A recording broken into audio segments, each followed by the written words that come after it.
Chandrapur one academy के पहल पर skill India mission अंतर्गत प्रशिक्षण शुरू किया गया है। तो आइए सुनते हैं इस प्रशिक्षण में शामिल प्रशिक्षणार्थी के साथ कौशल्य विकास प्रशिक्षण के विभाग प्रमुख ने क्या कहा, इस खबर में। चंद्रपुर जिले के व्याघ्र प्रकल्प और संरक्षित जंगल परिसर के आदिवासी और ग्रामीण बेरोजगार युवाओं के लिए चंद्रपुर वन एकेडमी ने आद्रा तीर्थ क्षेत्र के कौशल्य विकास का प्रशिक्षण शुरू किया है। यह अभिनव योजना प्रधानमंत्री के स्किल इंडिया मिशन से जुड़ी होकर प्रथम इस प्रशिक्षण संस्था के बारे में सामंजस्य करार किया गया है। 60 दिन चलने वाले इस प्रशिक्षण में प्रशिक्षण, निवास, भोजन और नौकरी की पूरी व्यवस्था एकेडमी की ओर से निःशुल्क की जाती है। इसमें हाउसकीपिंग और फूड एंड बेवरेज सर्विस जैसे कोर्सेज का समावेश है। नौकरी का अवसर उपलब्ध होने से अनेक आदिवासी और ग्रामीण युवक युवती के जीवन में सकारात्मक बदलाव हो रहा है। तो आइए सुनते हैं इस संदर्भ में कौशल्य विकास प्रशिक्षण वन एकेडमी चंद्रपुर के विभाग प्रमुख SK गवली ने क्या कहा। तो वहीं या प्रशिक्षण संस्थेमध्ये जे अभयारण्य, राष्ट्रीय उद्यान आणि टायगर कॉन्झर्वेशन रिझर्व आहेत, या क्षेत्रालगत जे काही ग्रामीण क्षेत्र आहे त्या गावातील मुला मुलींना, युवकांना येथे प्रशिक्षणासाठी प्राधान्य दिलेले आहेत। या विद्यार्थ्यांना इथून प्रशिक्षण दिल्यानंतर मोठमोठ्या हॉटेल्स, रिसॉर्ट्स येथे नोकरी देण्याची हमी आमच्यातर्फे घेतली जाते आणि आतापर्यंत आम्ही जवळपास 260 मुलांना नोकऱ्या मिळवून दिलेल्या आहेत। या प्रशिक्षण संस्थेमध्ये येणाऱ्या सर्व विद्यार्थ्यांची राहण्याची सोय, प्रशिक्षणाची सोय, तसेच निवासाची सोय व भोजनाची सोय मोफत केली जाते। त्यांच्याकडून कुठलेही शुल्क आकारले जात नाही आणि याचा प्रामुख्याने फायदा ग्रामीण भागातील गोरगरीब मुलांना होतो। ही मुलं जरी खेड्यात आज राहत असली तरी त्यांना येथे प्रशिक्षण घेतल्यानंतर जो हमखास नोकऱ्या मिळणार आहेत, त्यामुळे ते निश्चित त्यांच्या गावापासून दूरच्या क्षेत्रात जातील। त्यामुळे एक असा फायदा होईल की यांच्यासोबतची जी कुटुंब आहे त्यांचे देखील स्थलांतर होऊन यांचे जे जंगलावर अवलंबित्व आहे ते कमी होईल। जंगलाच्या परिसरात राहिल्यामुळे यांना बऱ्याच वेळा वन्य प्राण्यांशी जो संघर्ष होतो त्याच्याशी मुकाबला करावा लागतो व यामध्ये काही लोकांचे जीव देखील गेल्याच्या घटना आहेत।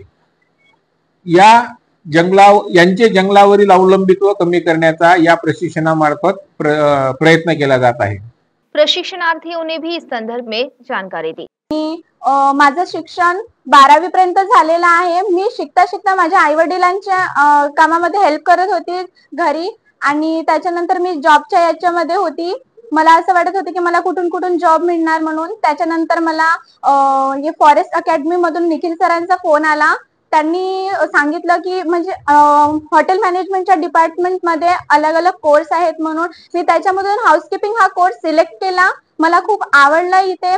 मग मी ट्रेनिंग साठी आली। मला इथून नवीन नवीन गोष्टी शिकायला मिळाल्या ज्या मला गावामध्ये नाही शिकायला मिळाल्या। आम्हाला सकाळीच योगासाठी जावं लागतं। तिथून 7 वाजता आलं की मग असेंब्लीसाठी तयार व्हावं लागतं, नाश्त्यासाठी पण। आणि असेंब्ली झाली की आम्हाला मग क्लास चालू होतात 10 ते 5 वाजेपर्यंत।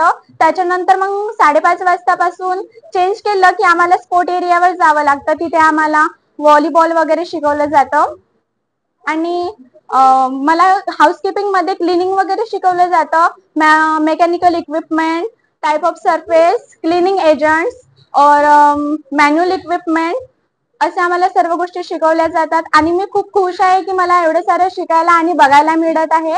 मी प्रथम स्किल डेव्हलपमेंट ट्रेनिंग सेंटर आणि फॉरेस्ट अकॅडमीचा धन्यवाद करते। Thank you sir. माझं नाव टीना बादशाह सुदाम आहे। मी घोट गावातून आलेली आहे। मला इथं मॅडम कडून माहिती झालं की इथे कोर्सेस होतात म्हणून।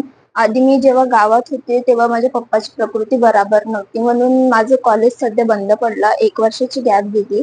नंतर मला कळाला की इथे होतात क्लासेस FMB मतलब प्रथम स्किल डेव्हलपमेंट म्हणून फॉरेस्ट अकॅडमी मध्ये एक इन्स्टिट्यूट आहे, तिथं क्लासेस होतात। मग मी म्हटलं 1 वर्ष खाली असण्यापेक्षा जॉब करणार आणि घरची प्रकृती बराबर करणार म्हणून मी इथे आली। इथे आल्यानंतर मला कळलं की इथे दोन कोर्सेस चालू, हाऊसकीपिंग आणि FMBचं काम बघितलं मी, बट मला क्लिनिंग मध्ये तेवढा इंटरेस्ट नाही। तर मग मी म्हटलं की लोकांसोबत संवाद बी साधणं होते आणि काहीतरी नवीन शिकायला मिळते। की मला म्हणजे लोकांना जेवण वाढायला खूप आवडते, तर म्हणून मी सर्व्हिसेस म्हणजे फूड अँड बेवरेज निवडला. इथे मग मला टेबल सर्व्हिस बद्दल माहिती पडली आणि म्हणजे सिक्वेन्स ऑफ सर्व्हिस कशी करतात, गेस्ट लोकांसोबत कम्युनिकेशन कसं केलं जाते हे मला कळालं. त्याच्यानंतर मग माझं प्लेसमेंट इंदोरमध्ये झालं रेड ॲप. सिटी वीकली प्रतिनिधि वैभव रुयारकर की रिपोर्ट।